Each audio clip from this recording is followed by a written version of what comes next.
is the LeBron James of special interest fundraising in this town.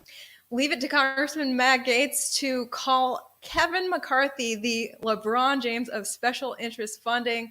The crazy showdown in the House Speaker election continues as Kevin McCarthy has lost 13 out of 13 of the rounds of voting. I'm joined by Emerald Robinson, formerly of Newsmax, now on Frank's Speech. Thanks so much for joining me for Truth Bombs. Yay! Okay, so what is your take on these 13 rounds of voting that you've seen and still no House Speaker in 4 days? Look, I think it's a good thing, right? Because DC has been operating on the uniparty co-pilot function of the machine, and it's almost appalling to most of the members in Congress and most of the DC establishment, the lobbyists particularly, who are ready to get to work with the new Republican majority and Kevin McCarthy at the helm. In fact, lobbyist Jeff Miller has already been seen going into the Speaker's office, which Matt Gaetz has accused McCarthy of squatting in, given he has not won that position, but he started moving in on Monday, if you saw them bringing in the boxes and everything. So I think it's a great thing because it reminds the country, and particularly reminds DC, that we're supposed to be a democracy or a constitutional republic in which debate happens. And I have a 6-year-old son, and he's in a great school. So they already read books about Thomas Jefferson, Patrick Henry, our founding fathers, the Constitutional Convention. And what I was reminded, and even though these are on a 6th grade level, is that there was lots of debate. There was lots of disagreement at the founding of our country, though they were in agreement that they wanted to leave, or eventually some weren't even in the beginning, that they wanted to not be a British colony and they wanted to be an independent union. There was lots of disagreement. There was in the infancy of our country, and slowly over time we become this machine that serves special interests. And I tweeted something about how the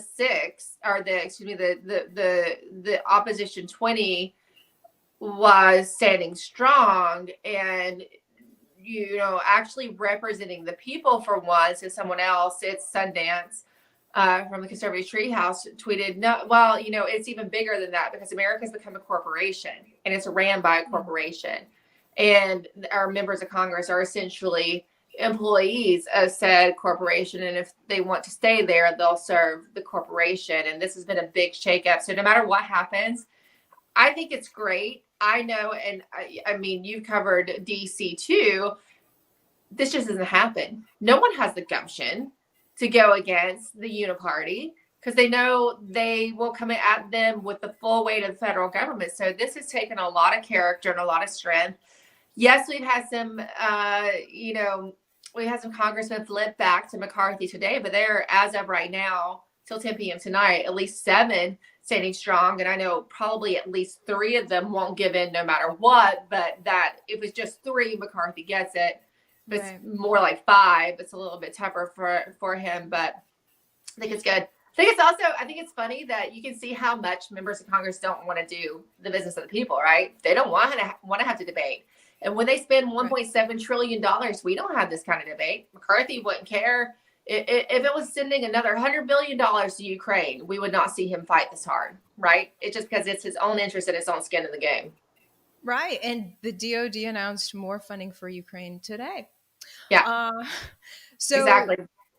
I mean, so McCarthy definitely gained ground today, and it's now at last, after the 13th round, there were only 6 opponents of McCarthy holding on, and we're going to look at their votes and look at, the face of the 7th who finally conceded to McCarthy.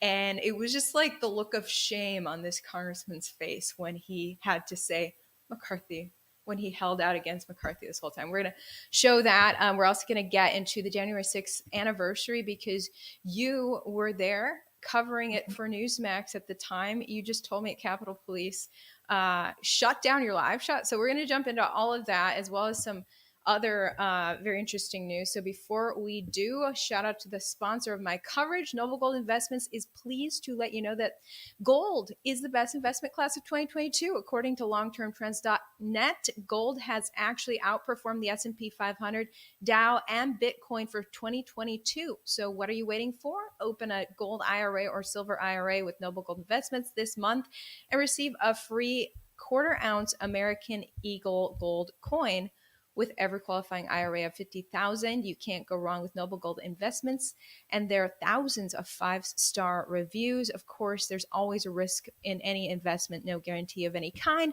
but gold's a pretty great bet. Okay, so I wanted to show people are getting pretty frustrated in this vote for House Speaker. Now, Matt Gaetz stood up to nominate once again Jim Jordan against Kevin McCarthy, but Jim Jordan has been consistently voting for Kevin McCarthy. Yeah. Matt Gaetz still wants it to be him. So when Matt stood up, another congressman interrupted him, started shouting him down because they are so upset at Matt Gaetz right now. And I don't understand why Matt is the only congressman who seems to be for his constituents. But anyway, here's the full soundbite. You only earn the position of Speaker of the House if you can get the votes. Mr. McCarthy doesn't have the votes today. He will not have the votes tomorrow, and he will not have the votes next week, next month, next year. And so one must wonder, Madam Clerk, is this an exercise in vanity for someone who has done the math, taken the counts, and is putting this institution through something that absolutely is avoidable? My colleague, Mr. Garcia, did not say this, but many of my other Republican colleagues have. They believe that Mr. McCarthy has earned the position of Speaker of the House because he raised $500 million to get Republicans elected.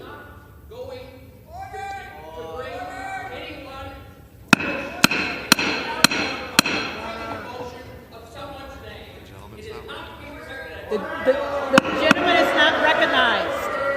Members are reminded not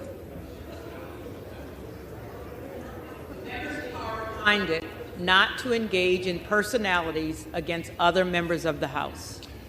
Several believe that one earns the position of Speaker by raising enormous sums of money, and there is no doubt that the individual that was nominated by Mr. Garcia is the LeBron James of special interest fundraising in this town. There is nobody better, but I would suggest that there are qualifications for Speaker that are far more important. There are attributes that are far more important. Jim Jordan has those, and I am submitting his name for nomination at this time. So let's show the original 20 who were holding out against Kevin McCarthy. New York Times shows their faces. It has whittled down to just 6. And the latest one to finally cave and vote for Kevin McCarthy, the Uniparty member Kevin, was Andy Harris right here from Maryland.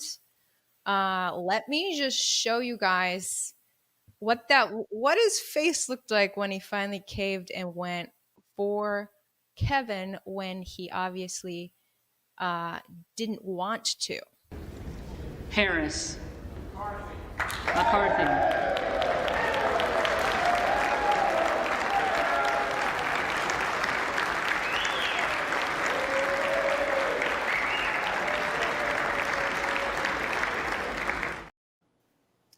Yeah. So it's interesting. I want to show you guys just so people can see what this looks like. This was each of the 6 who stood their ground in the 13th round. Kevin McCarthy losing 13 out of 13 rounds, just barely, thanks to these 6 who are not budging. And here is each of their votes. Biggs. Jordan. Boebert. Jordan. Crane. Jordan. Fry. McCarthy. Fulcher. McCarthy. Gaetz. Jordan.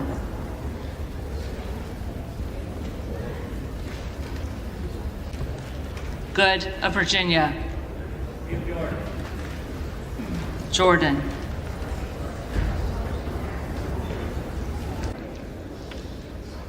Rosendale. Jordan. So there it is. We'll see if they continue to hold on. I did want to show one member of Congress explained why he caved to Kevin. I posted that on my Twitter. Representative Dan Bishop from North Carolina said, "I came to Washington to change the status quo. And the brave stand of 20 members-elect has procured an agreement that makes substantial progress on the score. Our agreement completes a months-long effort to cause the Republican conference to reform rules and procedures, commit to specific policies and strategies, and improve the distribution of conservative voices across key committees.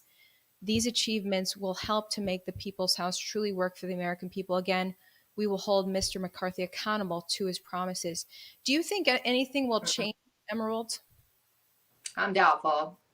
Maybe I'm ever the pessimist, but time has unfortunately proven me correct over the last few years in that I mean, you just don't see any change ever in DC. And I really commend those 6 who remain strong, because you got to think about what they're going against, Ivory. And probably if you're out there, you get it to a certain degree, but when you've been in DC, you really get it. You got the full weight of the government. You got the full weight of conservative ink. And also now you have America First Incorporated, who's becoming its own sort of thing, right? Like conservative ink, though they say they're MAGA and Trump, and have for years now platformed on draining the swamp. When it came to draining the swamp, guess what? They didn't really want to do it. So you've got these now 6 people going against basically the Trump, the Trump Inc., the pundits on the Trump. You got Fox News coming at them. You got every conservative media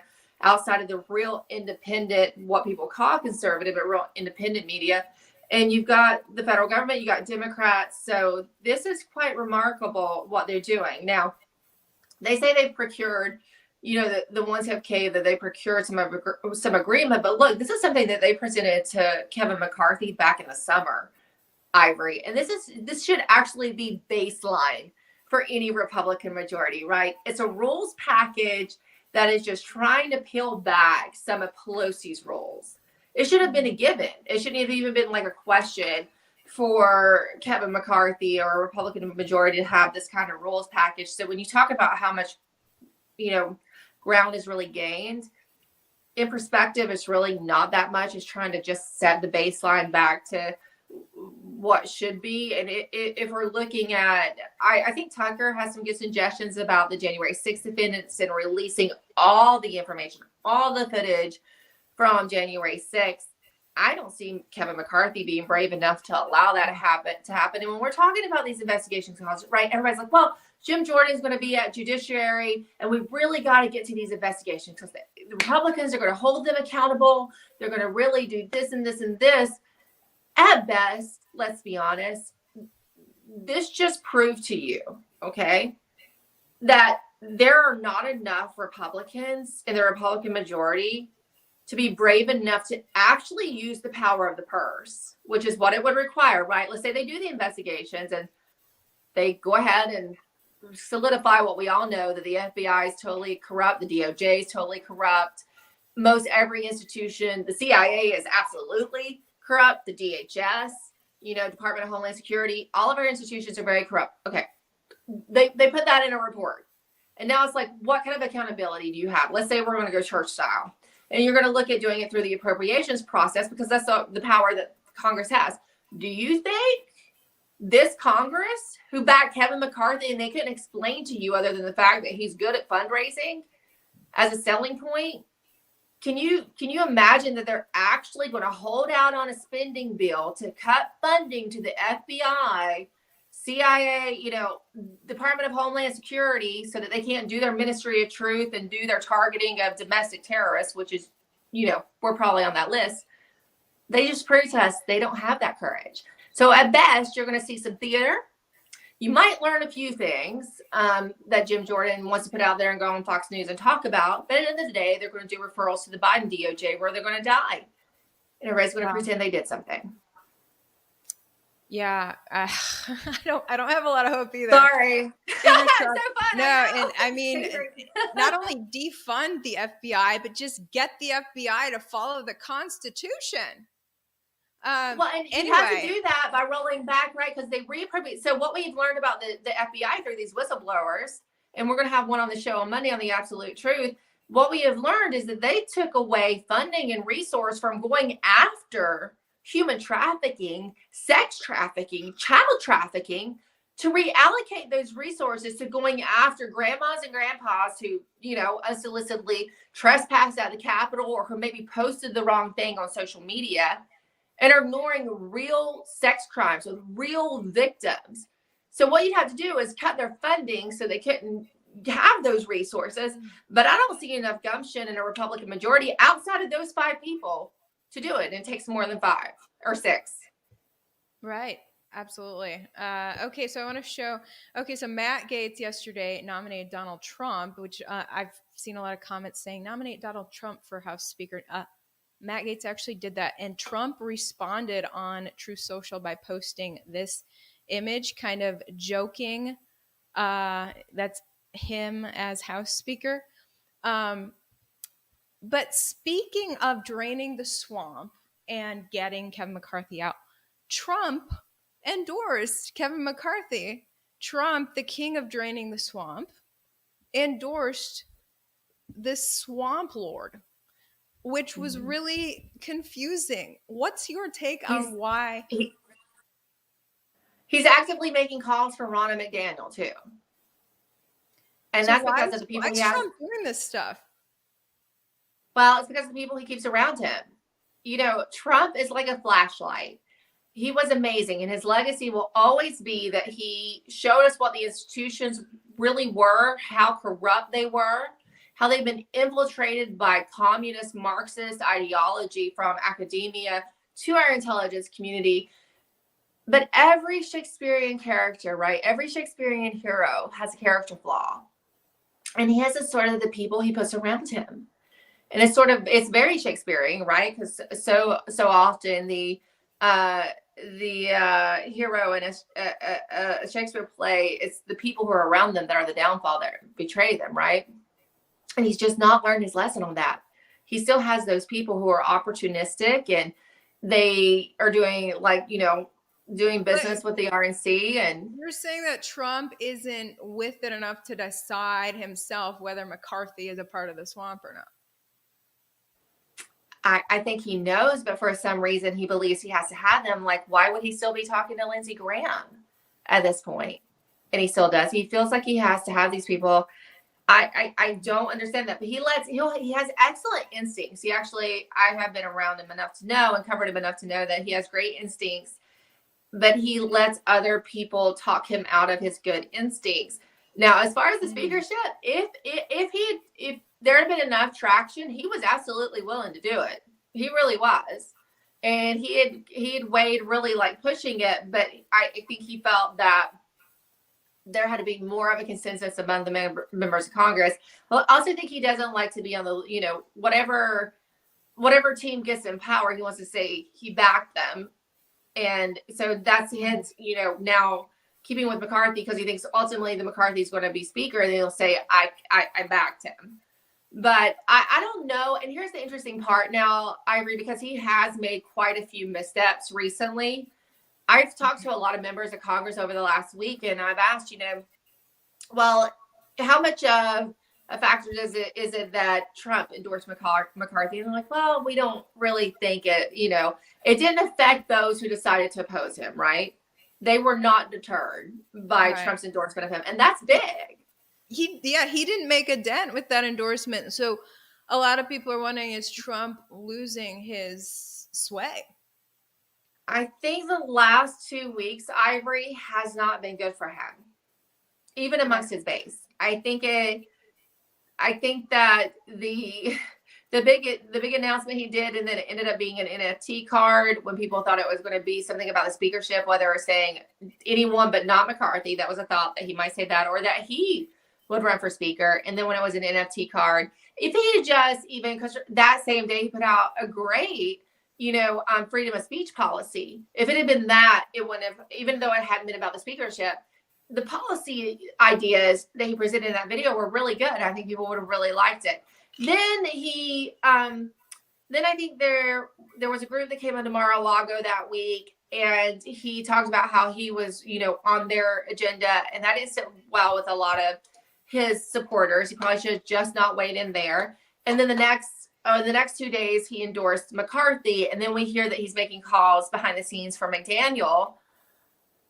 And that, with people who want to drain the swamp and what he promised to do, it's not a good look. But what I think is positive about it, that, people who are supportive of the America First agenda, is that it transcends a person, right? It's not about one man. And when that man is gone, it's over. It's about the ideas that man stood for in 2016 that kind of created a movement, and now the movement even transcends him. Doesn't mean he's not going to be a major factor of it in the future, and maybe he still is the leader of it, but he does have some catching up to do now. This is the most I've ever seen the Donald Trump since 2016, 2015 lose some relationship with his base. Right. I did get a comment saying, I think he's losing his base. When you said he allows people around him to influence him, I thought he is a Gemini. You guys know I love astrology. He's a Gemini. I don't know anything about it. What they're known for is blending with whoever is around them. Like my brother's a Gemini. Well, that's what they say that's what they used to say in the White House, that what's going to happen is the last person who talked to him. The last person who had his ear before that's so Gemini. Is it? Oh, interesting. Yeah, my brother's Gemini. He would adopt the accent of whoever he was around, and like really, and their mannerisms, and like decide he wanted that career and this career based on who he's around. That's so hilarious. Yeah, it's very Gemini. Okay, so January 6th, that's today. We're 2 years since the little thing at the Capitol that the media calls an insurrection. Now, Biden was just true to form today, you guys. So Biden goes out to do this serious speech about January 6th, and he calls it, he screws up the date of January 6th, guys. He calls it July 6th. Here it is. Consequential, not a joke.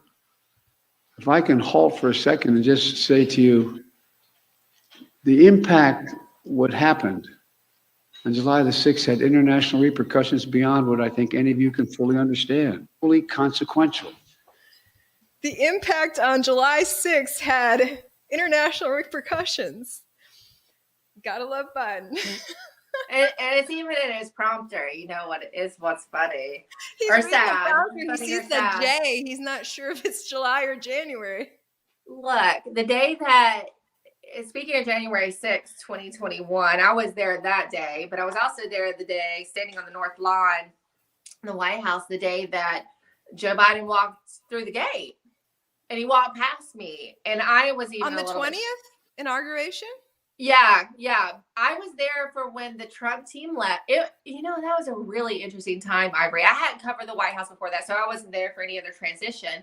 And at noon on that day, basically everyone who was still there that was working for the Trump administration, they leave the premises. And there's about 30 minutes where there's not really many staffers. There's some who have to stay, in order to, keep the systems going for when the next people come in.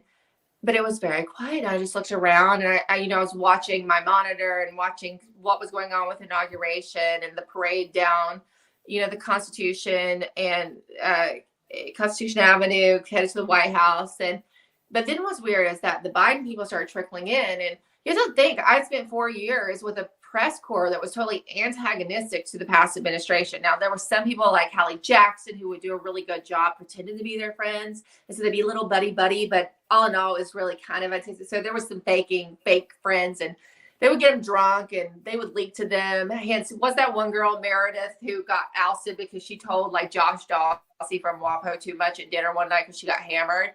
So they would use them, but all in all, it was antagonistic. But when the Biden, I almost said Obama because they're really Obama's team, right? So when they came in, it was like a family reunion. And all of a sudden, they like even the camera people were from CNN were hugging the press staffers. Oh, and the sound guys and the reporters, and it was, it's hilarious. But then I realized, wow, it really is like they're just one thing, one entity, one party. The press is really the PR arm of the Democratic establishment and the uniparty. Let's be honest. Right. So Biden walks past me, and he was so frail then, Ivory. He was so frail. He was just shuffling. He could barely make it because that had been a long walk for a man of his capacity, and he shuffled by me, and then it was about, I don't know, 7 to 8 months later, some Secret Service guys who were, probably had a couple beers, was talking more than they should because they never ever told me anything. I mean, they were always super nice and friendly, but they were very conscious of the fact that they served the president all through the years that I've been there. But this has been a lot for some of them, because they know his true state, his true health, his true mental capacity. And it's tough to know that this is the person who's supposed to be leading the free world. And, they were telling me he was having some incontinent issues and then we start learning more, like the Vatican thing. People think it's a joke. I tend to think that's true, why the meeting took so long with the Pope, because I had heard that from Secret Service already, that he was having those kind of problems. Oh, wow. That's crazy.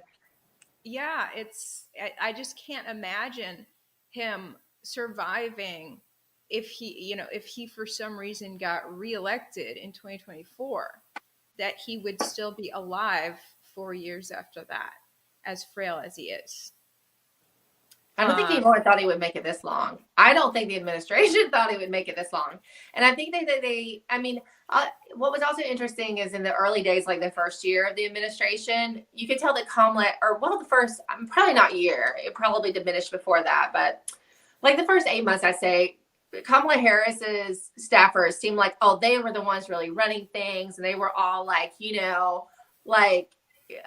could tell they were showboating, and Biden's staffers, even Jen Psaki, was a little more reserved, and except for in the briefings, and sort of like they seem more like, and then Kamala kept messing things up so much and she was so mean, she was losing her staff, and she just couldn't handle. They couldn't even like media train her. I mean, Joe Biden is like mentally incapacitated, and you kind of understand that he can't that he messes up on prompter, and he's old, and he probably has had a lot of medical issues. But Kamala Harris is just bad at it, and they thought that, they put them into power, and it was really Obama, right? Obama's team, his machine really got them there.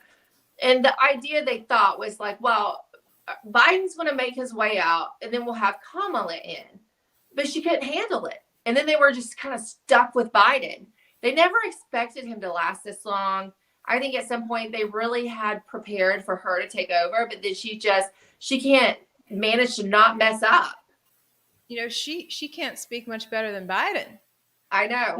And it's I think just because it seems like when you watch her interviews, it's like that she genuinely hasn't been paying attention to what's going on in society. And so she doesn't know what to say. So she says the same sentence over and over.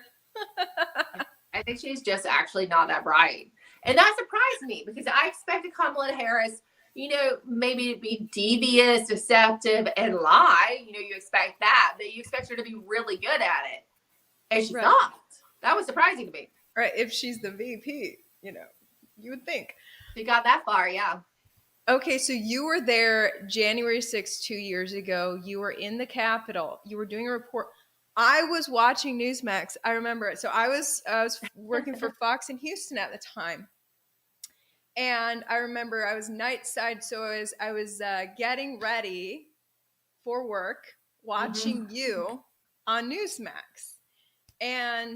But you didn't know me at the time, so you probably didn't remember. I didn't know you at the time. But I had been watching Newsmax a lot at that time, I think because I was so tainted with my own company in all aspects.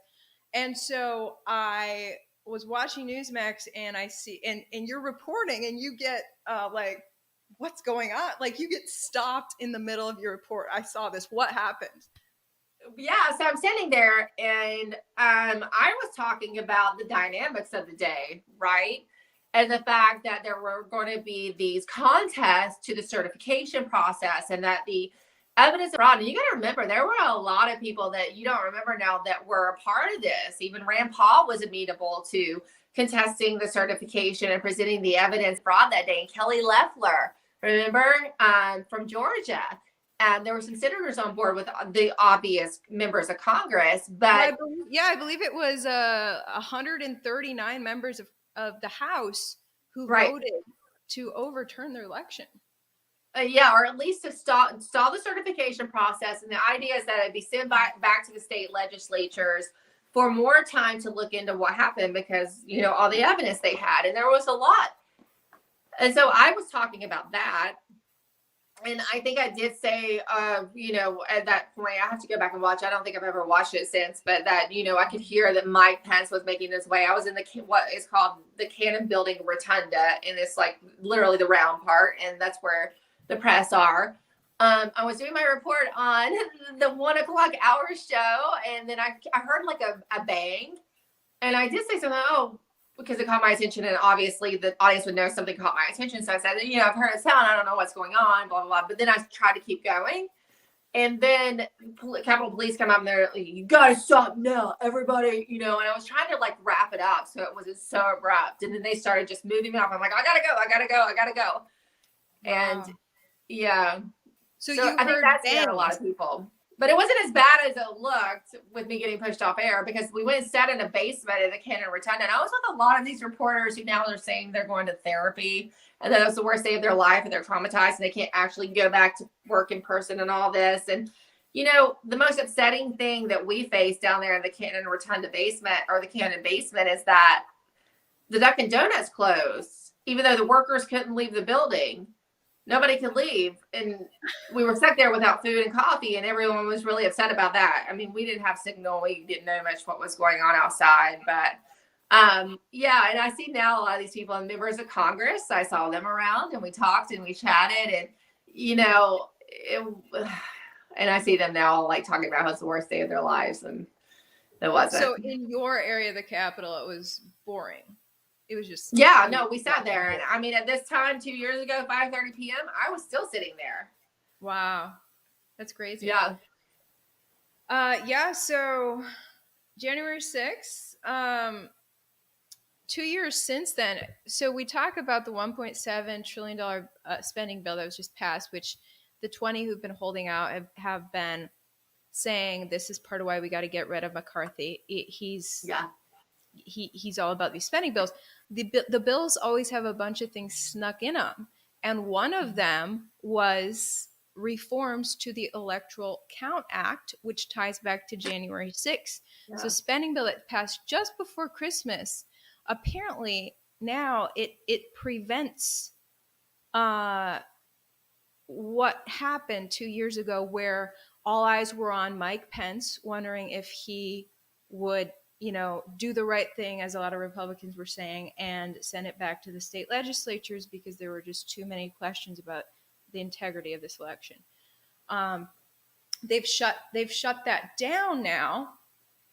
I can bring up the article. Actually, NPR was covering this. It hasn't received a lot of news. Congress passes electoral reform designed to ward off another January 6th. So now, I guess previously it was just had to be one member of the House and one member of the Senate who wanted to object. Now it has to be 20% of each chamber to object, and other provisions that make it much harder for any change. Another big part of this reform is that this new wording makes it clear that the the fact that the VP is in charge of this procedure on January 6th is just ceremonial, that he doesn't actually have any power. So, and Trump. But then why did they have to do this? They said Pence didn't have any power then. That's what they said back then. And Trump was saying the fact that they had to pass this new reform to this bill from the 1800s proves that Pence could have done something. He could have sent that back. He could have. But why would nothing that our founding fathers really did was ceremonial, right? It was all about checks and balances and making sure that there was always a remedy for a fraudulent situation, or to make sure that our republic was a republic. So, you know, why would you have the vice president? Why would it be ceremonial and pretend in some way that he has some kind of say over the certification if he really didn't?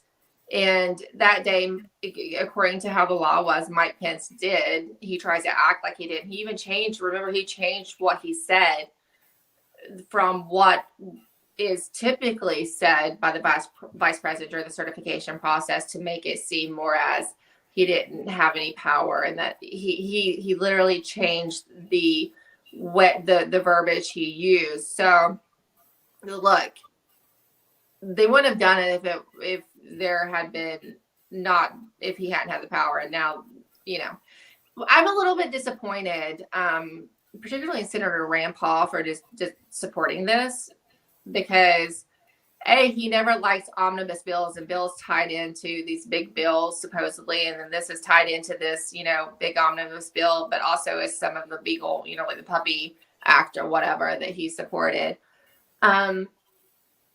because it just,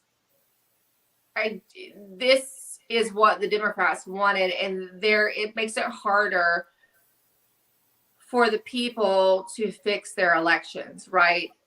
Everything about 2020, and we've learned even more since that day, it should have been sent back to legislatures to look at, and probably 2 weeks would have been long enough, but that was the original plan that was presented to the vice president's office and to the White House, was that, look, we're not saying that this isn't ultimately certified, but this should absolutely be investigated. It warrants more investigation. So pause it for 2 weeks. Don't start, you know, contest it, and then see if you can get enough members to not certify that it has to be sent back to the state legislatures. But now if it gets to that point, it's just certified. It's just like in Arizona, right? They certified it with all of these problems. They certified an absolutely fraudulent, in which Katie Hobbs, as Secretary of State, presided over this extremely problematic election. Then she called for, you know, then she's involved in certifying it, and then there's no questions about it, and they're just installed in these offices, which are likely not, and, you know, most probably not the will of the people, because Arizona is kind of the best, most obvious that we can break down in a digestible way, and that the country was watching very closely scenario.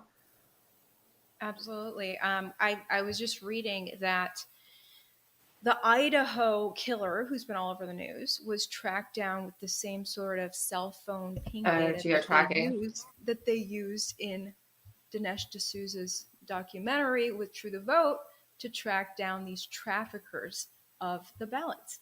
And yet police are applauded with the Idaho situation, but the people who track down these traffickers of your votes are scoffed. So obviously everyone in the establishment, from politicians to media, is turning a hard blind eye to whether our elections and our votes really count. And so that's they're not even turning a blind eye, Aubrey. As you know, they're actively covering for it. They have to go out there and lie, because they're not just not covering it. If they were just not covering, which happens a lot, right, with certain stories, like you said, the electoral count reform is not getting a ton of coverage. They're just not talking about it, right? But when it comes to election fraud and crimes, they actively sow disinformation about the real information of what happened. And they constantly use the buzzword unverified, or, you know, false claims. It's always the same buzzwords. And they're actively a part of engaging in the conspiracy. Totally. I got a Facebook fact check article written about me because I covered the truth about Wisconsin's election, which you could look up on Wisconsin's state website, the numbers. And so I got fake people saying that I'm lying when they're lying. And I was like, this is what we have to do. Well, listen to this. I got an AP fact check request this week. So, they'll send you an email sometimes. Sometimes they do, sometimes they don't. And say, Right. oh, well, we're fact checking this or we're verifying this and we're about to do an article. And we just want to know what evidence you have to support your claim of blood. It was about Damar Hamlin and a tweet I put out about, his collapse on Monday from cardiac arrest. And the first passage in the email from the AP verification team, which is not signed by someone with a name, it's just simply signed AP verification team, because they've learned that when you sign with their real names and you look them up and you find out some 23-year-old who just got out of college who has no idea what they're doing, has never even worked at anything, and they went to some totally indoctrinated university. So anyway, there's that. So they've stopped doing that. They don't even sign their names to it. But the first sentence said, hi, we're contacting you about your tweet regarding Damar Hamilton. Ooh. Hamilton. They hadn't even bothered to verify and get his name right themselves while they were trying to fact check me. And that just made me laugh. I thought that was just such the epitome of fact checking, right? Such the perfect example of fact checking. For sure. It's crazy. Okay, so just going back to January 6th, 2 years ago, the Attorney General Merrick Garland put out a statement today. This is his little statement on the second anniversary, and he lists the criminal charges. More than 284 defendants have been charged with assault, resisting, or impeding officers or employees, including approximately 99 individuals who've been charged with using a deadly or dangerous weapon or causing serious bodily injury, which 99 people with deadly weapons. Just a reminder that I haven't seen any evidence that anyone had a gun there. No. I mean, yet it's an insurrection with zero guns. I think at this point, aren't they counting bear spray as a deadly weapon? Look, the more that people dig, like Darren Beatty, Julie Kelly, even the January 6th transcripts when they were released, the narrative crumbles. It doesn't hold up, so they can't even put too much out there because it just crumbles. And yet they still get by with these false narratives and incarcerating people, pretrial detainment. You see Joe Biden giving Ruby Freeman and more CD Media. Todd Wood got FOIA evidence related to her. It's a body cam footage from a policeman in her personal home Ring doorbell in which she talks about the fraud. She was willing to blow the whistle on what they did at the State Farm Marina and even before. And today she got a presidential medal from Joe Biden.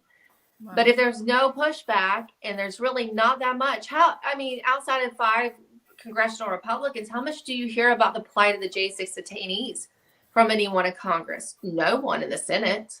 None. Not even Rand Paul says anything about them, really, right? McCarthy has yet to say anything about them. So since there's no accountability, this is just going to keep happening. And I don't know. People ask me all the time, Ivory, well, what do we do? What's going to happen? I mean, it's kind of up to us, and each American, and I don't know the answer to what to do, but I know that Congress isn't going to do it for us.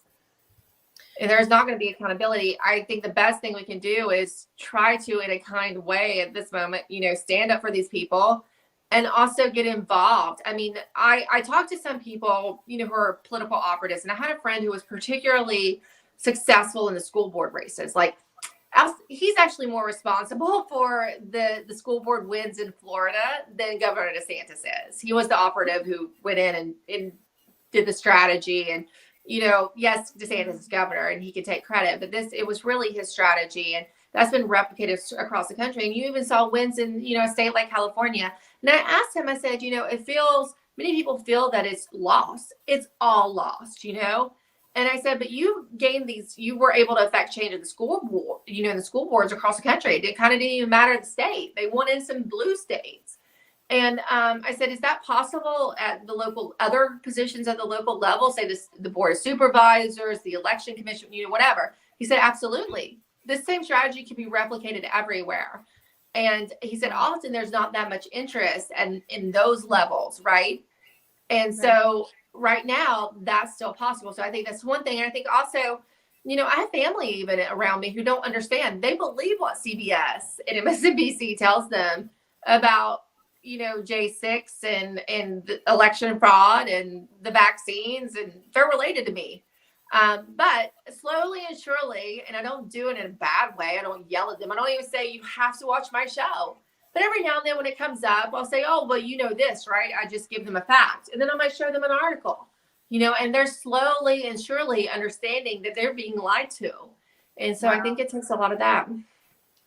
I think so many Americans have started turning to alternative media the past couple of years, because the propaganda and the narrative became so lockstep and so over the top that it literally forced people to start saying, wait a sec, something else might be going on. For some reason, my entire family is just like, they don't believe the media. My whole family, like, they think for themselves, like, big time. I have one side and then I have the other side, So one side is like totally, they're kind of the Scotch-Irish side. So they're a little distrusting anyway, right? Because they're still running from the British. But in the mountains. Is your whole family in Kentucky? Well, it's Virginia, but it's on the Kentucky border. That's my side. Okay. But my husband's family's in California. So Okay. which one is which then. I just told you which side is like this, which side is like that. Oh, yeah. Kentucky's a red state for sure. Although you guys keep getting Democrat governors. Yeah. But, well, my family's in Virginia, but it's on the Kentucky border. Oh, I see. They're in Virginia. Okay. Yeah, but I have cousins in Kentucky. The holler, though. It's the holler. It's the holler, yeah. If you keep going up the holler 20 minutes, you're going to land in Kentucky, but technically it's still Virginia. It's like they have like this whole vocabulary I had to learn when I moved out there. I was like, what's a holler? I guess it's a country. It's like deep in the mountains. It's a valley in the mountains, basically. That's what they call the holler. It's a crevice in the mountains where you can possibly make a road, and then people live on each side of the mountains. So yeah, and back in the mountains, but there's just a little like 1-lane road that goes through it. And then they had words like lick. Lick is a location. A lick is a location in Kentucky, not a verb. Lick. That was like a whole nother world. I called it the Wild West. So where were you? I was based in Lexington, Kentucky. Oh, well, I covered the entire eastern half of the state. Oh, okay. Gotcha. So I would go deep in there. There were accents deep in the eastern part of Kentucky where I couldn't even understand. I had to write subtitles. What was it? Painful. Is there? Yeah. I think it is. Yeah, is it Harrodsburg or something? And they had some wild storms. I mean, gosh, what a time. I'll never forget my time in Kentucky. It taught me so much. Yeah. But they had storms that would rip through the creeks, tiny creeks, huge amounts of rain, and it would take houses with it. Yeah. It would overflow so much. Like I covered houses being carried away. It was insane. Yeah, because usually the holler is actually, now my accent will come out really thick. The holler road is usually cut along a creek, right? It follows the creek, which is in between the mountains where people settled.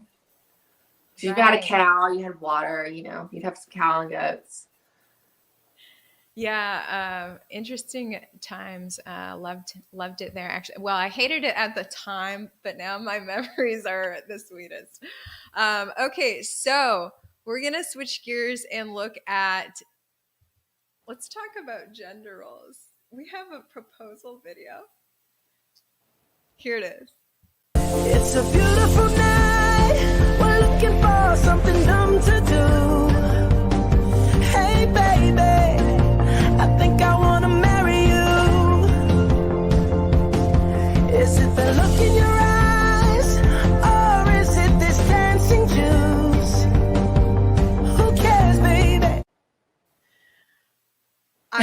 such an emotional reaction to that. I was like, she just grabbed that man's balls and destroyed them. She took his manhood. That was my reaction. Well, yeah, I'm definitely very traditional myself. But a funny story. I mean, my husband, he looked at me one day and said, "We should probably get married." And I was like, "Okay." And then he gave me his credit card, and I went and got my own ring. So I don't know. That was like, I told him, for our 10-year anniversary, I might want him to get down on one knee and like actually propose to me, But he was very nervous. He had like a bad experience in the past. I think he was really, really, really, really nervous. And that was his way of like, I think he was afraid of I don't know. Anyway, but it's been great. It works for us. I don't know. I mean, society has so castrated men. Maybe she was just getting frustrated and waiting. Which is it's sad. So. Yeah, it is. I found this article to go with it. It says, in 2022, why are only 2% of women proposing to men? Why are women and men who fight for equality in all other aspects of their lives clinging to a tradition that inherently does not put them on equal foot? Maybe because women crave a man to take the lead and men crave to take the lead. Well, yeah, and even I hear these women all the time who say they're feminist, and even I'm friends with a lot of liberals, and they're still single, actually, ironically, right? But they're always complaining, feminism, this and this and this. But then when it comes to relationships, they want the man to take the lead, and they still want to be pampered, and they still want to be, their dinner paid for, and I often call them out for the hypocrisy because they're so busy castrating men every day and emasculating them, and they're so for policies that emasculate them. And yet they can't understand why they can't find a man to treat them the way they want. And I think I do think I have a little boy, and he's 6, and I'm already cognizant of this, right? Because I know that he's growing up in a world where they're actively trying to emasculate him. And so I think my husband and I, and you gotta think, I'm a working woman, and I probably I've always had sort of a tougher job than my husband. But we still have that balance, he's still the head of the household, and I want it that way. And especially being a mom to a son, I really want him to grow in that kind of dynamic. And so it's kind of funny, because I didn't think we'd be talking about this at 6 years old, but he has a little crush in his class, his kindergarten class, which I think is really early. And I sent him to like a really kind of religious school, so I'm a little shocked. But he has a crush, and he's saying, he wants to take her on a date. And he's like, well, I really would like to buy her a movie. I'd like to take her to the movies. And I'm like, you're 6. But then he gets into it, and we get to talking about it. And he's like, should I take her some kind of special snack? And I'm like, well, when you're there, you can buy her popcorn. If you can ask her if she wants some popcorn or some soda, or if her mom lets her have it, or maybe apple juice or water, and, or if she's allowed to have candy or something like that. He's like, yeah, and I will get hers first. And I'm like, that would be good. So I'm already starting to train him. Chivalry. He is. It's so sweet. And he has a little sister. My little girl is 2. And he takes such good care of her. And he thinks that he needs to take care of me and my daughter. And he treats me so special. And I don't take that for granted. And I try to foster that, because we're in a society where they're trying to wipe that out in men. They're trying to wipe the gender roles. And I'm very thankful that it comes naturally to him. And my husband and I are trying to foster that. Well, that's wonderful. That is good. Yeah, that was an interesting proposal to see. I would never do that myself. I am unmarried, but I would never do that. But no, I think, the reason I'm 33 and I have not been married yet is because it's been hard to find It's tough. a manly man, because a lot of people understand I'm pretty alpha. Like when I left Fox, like the most common comment I got was like that I have bigger balls than men. Like that's what I hear. And so I'm like, obviously I need someone more alpha than me, and that's hard to find. So Yeah, it unfortunately is. I mean, I think it's good that you're in the South, but I found my alpha man, and he's a poet. So it's funny. He's still like very, He's a pilot? a poet. He's A very poet? literary. He has like a literary journal, and Wow. yeah, he's an amazing writer, but he's extremely alpha.